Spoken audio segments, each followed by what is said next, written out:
The following message is being transmitted at the request of His Highness King Neptune. This is not a test. I repeat, this is not a test. At around 3:00 p.m. Bikini Daylight Time, multiple interoceanic torpedoes found to contain nuclear warheads are heading towards Bikini Bottom, and could strike within 2 to 3 hours.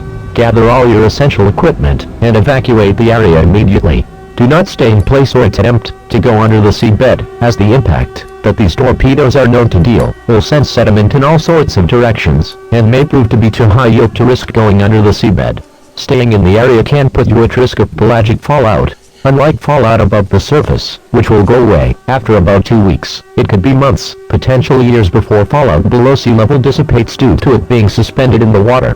That said, it may be possible to speed up the process by filtering and the propagation of aquatic flora and fauna, though this should be handled by experts only with suitable gear. A particular yellow sponge that we all know about may be able to help as well in the cleaning process.